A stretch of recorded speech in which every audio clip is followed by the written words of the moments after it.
Y seguimos hablando de más cosas. Para ello contamos con Benjamín López, director de Es Diario. Hola Benjamín, ¿qué tal? ¿Cómo estás? Hola Rebeca, un saludo para ti y para todos los espectadores. Muchas gracias. Y ahora sí, enhorabuena, nuevo director de Es Diario, que yo me adelanté hace ya unos programas en Periodista Digital, pero ahora ya sí es oficial que eres el nuevo director de Es Diario, así que desde aquí vaya mi enhorabuena también. Bueno, pues muchas gracias. Intentaremos que este medio siga creciendo y siga teniendo la credibilidad que ha dejado Antonio Martín Beaumont durante 24 años. Así que nada, vamos a darle un pequeño impulso. Pues seguro que sí. Tenemos que hablar del caso Koldo, Benjamín, y también de Armengol, que es la que esta semana pues, ha vuelto sobre todo a la palestra por informaciones que han salido de comunicaciones telefónicas que se produjeron durante el momento, ¿no?, de la trama Koldo, ¿no?, de la compra de mascarillas con esas irregularidades, de llamadas telefónicas que se producían entre la entonces presidenta del gobierno balear y Koldo García, en la que hablaban de esos contratos y en la que directamente pues, Koldo le decía que había consejeros suyos que estaban bloqueando la compra de mascarillas para que ella intercediera, ¿no?, en esas negociaciones. Además, el PP ha asegurado que va a pedir que Armengol también vaya a esa comisión de investigación. ¿Qué recorrido crees que puede tener esto? Bueno, para mí, estas informaciones que la vinculan directamente con Koldo y con miembros de la trama, para mí son la puntilla. Yo no sé cuánto va a poder aguantar Francina Armengol, porque recuerdo cuando compareció en el Congreso, en el escritorio del Congreso, para dar explicaciones de aquella manera, se le preguntó hasta en 3 ocasiones si ella había tenido contacto directo, ella o alguien, algún colaborador estrecho de ella, su mano derecha o alguien de su círculo más cercano, había tenido contacto con alguien de la trama Koldo, bien fuera Víctor de Aldama, el propio Koldo, Ábalos, etc. Ella contestó con evasivas y ya vemos por qué, porque evidentemente sabía que había esas comunicaciones directas que la ponen en el centro de la diana. Porque además hay otra información muy interesante hoy que publican nuestros compañeros de Objective, creo que es, no quiero equivocarme, que establece que incluso esas mascarillas se entregaron antes de estar firmado el contrato al gobierno balear. Es decir, que estaba ya preconfigurado ese contrato. Ya había una idea de darles el contrato, se enviaron las mascarillas a Baleares y luego se firmó el contrato, una irregularidad a todas luces, ¿no? Y se ve ahí un grado de complicidad que, bueno, no sé cómo lo valorará un juez, pero yo creo que políticamente deja a Armengol muy, muy tocada y, desde luego, a los pies de los caballos. Yo no sé lo que puede resistir. En un gobierno normal no resistiría ni 5 minutos, pero ya sabemos que no estamos ante un gobierno normal. Desde luego que no, además porque han salido ya bastantes informaciones que señalan a Francina Armengol, también pues que metió esos contratos de mascarillas en los fondos europeos, aún sabiendo que eran defectuosas, que es otro de los datos también que se han aportado sobre la implicación, ¿no?, de la ahora presidenta del Congreso de los Diputados en toda esta trama. También lo que nos seguimos preguntando, que es la pregunta que nos llevamos haciendo todas las semanas, es si finalmente este caso va a suponer el fin de Pedro Sánchez. Yo la verdad es que creo que no, y además me da la sensación, igual es porque acabamos de volver de la Semana Santa, de estas fiestas, que se está deshinchando un poco el asunto. No sé si tienes esa sensación también o no. Bueno, diríamos que la Semana Santa le ha venido bien, ¿no? Le ha venido bien porque la gente está a otras cosas, se va de viaje, descansa y no quiere pensar en estas historias, ¿no?, del día a día. Pero lo cierto es que este tema no ha acabado, ni muchísimo menos, ¿no? Las informaciones de hoy yo creo que son muy graves. Mañana se constituye la comisión de investigación, empezaremos a tener un flujo de noticias cada vez más grande al respecto. Y además son tan escandalosas, porque es que hablabas de Armengol, ¿no? Pero es que recordemos el detalle de que Armengol certificó esas mascarillas a unas sabiendas de que estaban mal. Hizo un informe favorable de satisfacción del producto, por llamarlo de alguna manera, a sabiendas de que eran mascarillas que no podía utilizar y que de hecho se guardaron en un almacén y siguen allí. Hay un cúmulo de informaciones del que pues no se pueden librar. La estrategia de Sánchez está clara, ¿no? Es en todo caso, ir dosificando los peones que va cediendo al enemigo, ¿no?, al rival político. Cedió a Ábalos en un primer momento para parar el golpe, no quiso ceder entonces a Armengol porque era demasiado pronto, y si el caso sigue creciendo, yo creo que va a tener que entregar alguna cabeza más. La de Armengol, desde luego, está pendiente de un hilo ahora mismo, ¿no?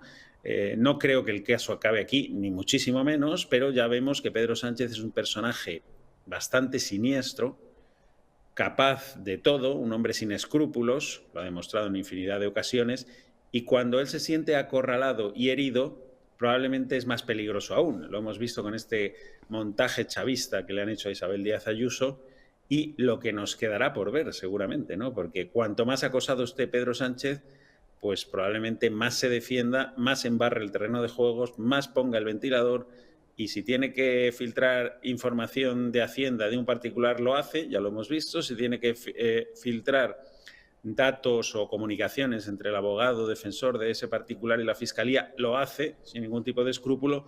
Y lo que queda por venir, ¿no? Es que estoy seguro de que Pedro Sánchez no se va a rendir tan fácilmente. Otra cosa es que pueda escapar. Desde luego no va a ser una batalla corta, va a ser una batalla larga, la justicia lleva su ritmo, la política lleva otro y el periodismo lleva otro, más rápido, pero al final las informaciones judiciales, esas que no tienen vuelta de hoja, ¿no? Que ya no dependen tanto de opiniones o que no se pueden escudar, bueno, esto es una información periodística que habrá que contrastar, todo el mundo es inocente, etcétera, etcétera. Las informaciones judiciales son las que verdaderamente creo que le harán daño y poco a poco irán saliendo. O sea, este caso está empezando. Pues mañana también seguro que tendremos más noticias a partir de esta comisión de investigación. Hablemos de la Semana Santa, porque este 31 de marzo es el domingo de Resurrección, pero desde Estados Unidos nos llegaban noticias de que el presidente Joe Biden ha decidido declarar el 31 de marzo oficialmente el Día de la Visibilidad Trans. Y también tenemos en España a representantes políticos que quieren celebrar este día de esa manera. De hecho, la vicepresidenta Yolanda Díaz ha celebrado este 31 de marzo como el Día de la Visibilidad Trans. O sea, cada vez tenemos políticos que, bueno, pues, que felicitan el Ramadán, que se olvidan, ¿no?, de la tradición cristiana de España, y que encima ahora quieren, parece, reconvertir esta celebración pues, en el Día de la Visibilidad Trans. ¿Cómo lo ves? Pues lo veo un disparate. Sencillamente un disparate.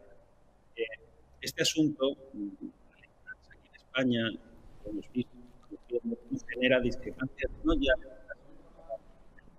la gente que yo creo que a pie de calle entiende y no se comprende, pero incluso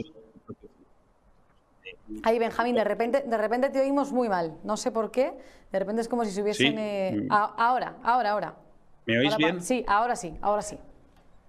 Muy bien, no, decía que es un auténtico disparate. En la calle así se percibe, por la inmensa mayoría de los ciudadanos, se percibe como un auténtico disparate la ley trans aquí en España y todo este movimiento, ¿no?, en el que tu género depende simplemente de la voluntad, ¿no?, del individuo. Es verdaderamente esperpéntico, ¿no? Pero, como digo, se percibe así, yo creo, en la calle.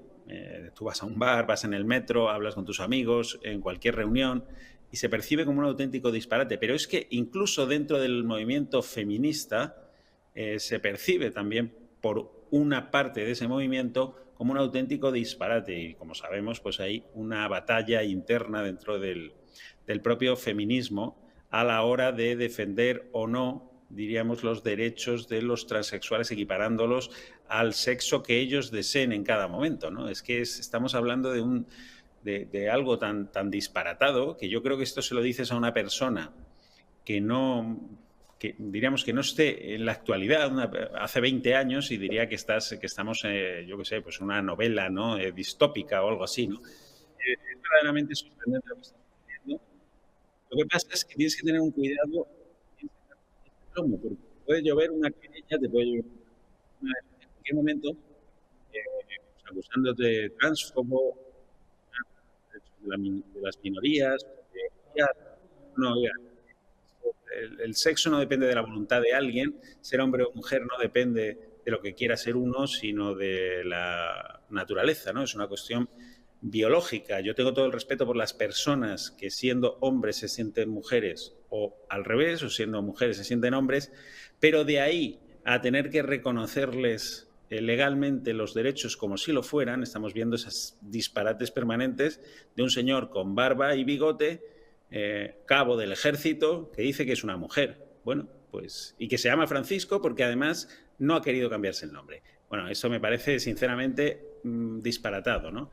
es una corriente mundial, evidentemente no es un asunto solo de España, pero como todo, al final es un péndulo a lo largo de la historia. Ahora mismo el péndulo está en un extremo y el problema que tiene es que se frena o habrá un contramovimiento que pues traiga cosas no demasiado positivas, ¿no? De intolerancia, etcétera, ¿no?